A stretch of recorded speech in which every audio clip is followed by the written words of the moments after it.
It feels ridiculous to be on a job of this scale and to be using this little less than 1 inch brush. You know, this is pretty crazy, but I need to be able to sleep at night knowing that my dove looks good from this close.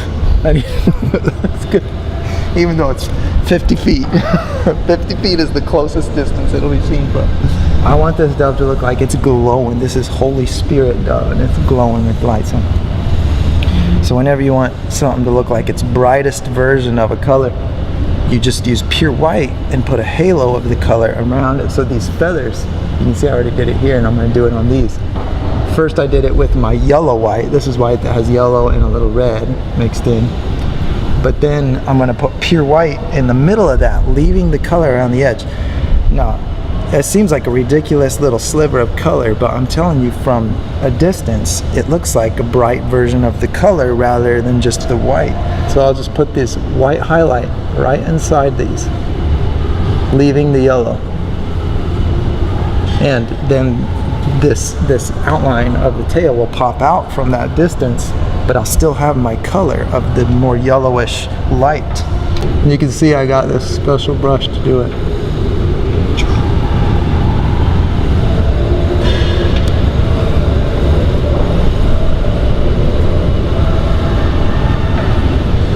The white outline on this guy.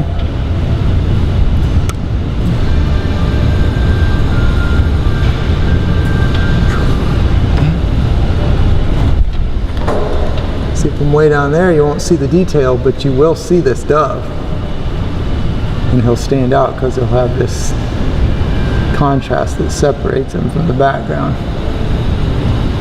You won't never see that little face though. Ben says he can't even see the feet. I haven't been down yet to see. I'm probably gonna laugh at myself for even spending this time. This is fun on wings. This is a fun effect on bird wing feathers. So I have my yellowish white mixed with my shadow color, and then everywhere I have this little groove in between feathers. I just take my brush and I make this sliver shape like this, and it makes the overlap.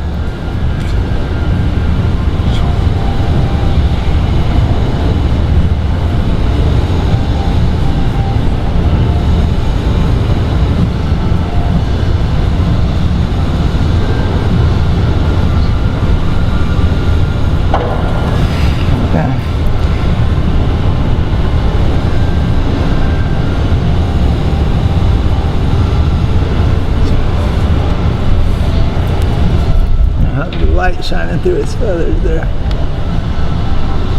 Final stroke, final stroke.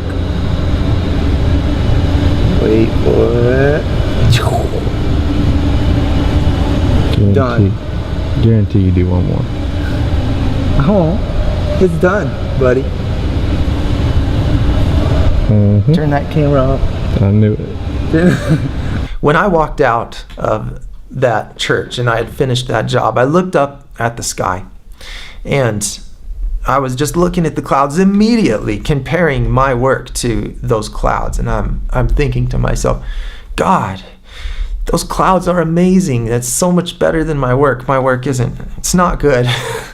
And I immediately just saw everything that I wished was better. It'd be so nice if we could all be free from the need to be at any level of ability and just be able to be thankful for our hands and whatever ability we have, and enjoy that without that discouragement of I don't amount to anything, and so I'm not worth very much because I'm not this good. That's not true. I just want to warn you against that love of being as good as the next guy. It is meaningless. If you ask me, it's meaningless, because I have experienced progression. I've experienced getting better than I was, and while I've had immense joy in finding success in one task after another, I never stopped having that wish to be here instead of here. You know, you get over the horizon and there's more ground to cover and you just want it. It's like the wealthy man that wants more money. It's better if you can just enjoy the process and just enjoy what you're doing, and know that you're valuable even if you can't do any of it. You know, it has nothing to do with what people are going to remember about you when you're gone. People are not going to remember. They're not going to miss me, I should say, because of how well I could paint. That's not going to be what's missed. My family, the ones I love the most, are going to miss the time that I spend investing and caring for them.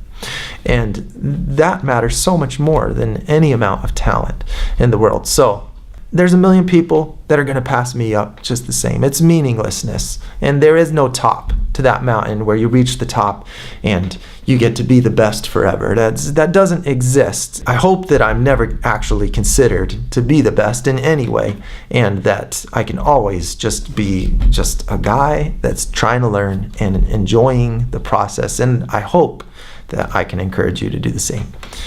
Let's do some Q&A. Ricky Ramirez says, do you use a grid system or do you just freehand? There are times when I freehand on smaller projects. I always recommend using a blueprint of some sort, some kind of a rendering, because the more planning you do on a small scale, the less planning you have to do on the real thing that's big. So just because I can do it from scratch on a big scale doesn't mean that I should. You know, it's easy as an artist to, or as a painter, to do the method that takes 5 seconds instead of 4 seconds. No big deal, right? It's just a second. When you multiply that, you know, up to the scale of a 2-week project, then you're not talking about seconds, you're talking about days difference. And so things can get real stressful when you could have saved yourself a few days or even a few weeks of trouble by just shaving off that little bit of unnecessary work. When I'm doing something that's for a client that I want to be my best, I do something quickly, and then I look at what I love about it and what I don't love about it, and then I change it, and I use loose techniques so I can quickly work through those things on that small scale. And then when I finally reach something that I can show to the customer and say, let's do this, then man, does that save a lot of time and trouble. So that's what I did on this. I actually made a couple of renderings on canvas, and I just rolled it up and put it in my, on my carry-on bag when I went over there. And we used that and said, okay, now we're doing this cloud. And when we moved to the scaffolding, it was just a matter of identifying which cloud we were doing. And then I didn't sweat it if I didn't do the cloud exactly. It was just for the purpose of not realizing later that I wish I would have done that cloud differently. Sharon Domich, I can never say these names. How does this massive painting differ from, say, the same sky on a bedroom ceiling? When I walked into that sanctuary for that giant church, the most important thing was, where is the most common viewing point? Where are people going to stand the most while they're gazing at this picture? And so that's what matters to me, is where is the most time going to be spent looking at it? Because viewers are going to be very forgiving of it looking a little weird from that place that they're not going to be standing. But if it looks weird from the prime location, right when you walk in the front door, then that's going to be defining of the quality of that mural. So one room might be painted from the center of the room perspective, because that might be when you first look up. By the time you're in the center of the room, you look up and say, oh, cool, there's a sky there. That might be the case.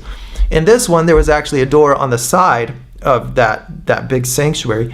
So I made that my prime location. So everything else looks very good from other perspectives still, but I just made it to look best from that one. It's valuable to identify a prime viewing point of perspective so that you are painting it from a perspective. Otherwise, it might just look like a flat wallpaper print, and it might not look like my clouds were going up into the sky.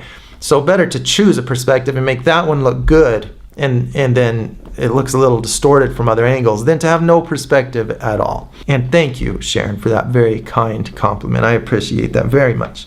Valentina Tarasiuk says, you're right about showing light in a dark world. I'm paraphrasing to make this shorter. I was asking to get your idea on how to decorate the stage background so it will represent the city of light. So here I was, sharing my great words of wisdom, thinking that was what was asked for. I'm an idiot.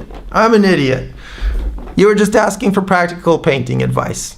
So, orange and blue, that's what I would do. I would make the city kind of orangey, because that's just what I like. That's my favorite light scheme, is when the light is kind of orangey colored, and the blue makes for nice contrast, because then if you're not able to have the high contrast, or if it's not as lit up, then you at least still have the color contrast of opposite colors.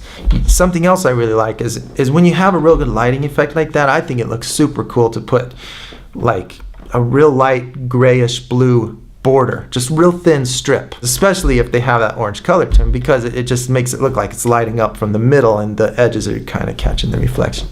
Just thoughts. Jessica Thay says, when did you first start painting?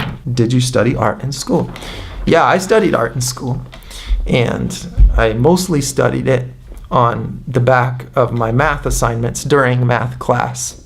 Probably more social studies than anything. That's why I know nothing about history. I did pretty bad in school, to be honest, completely honest, and I spent most of my time just drawing pictures on my homework.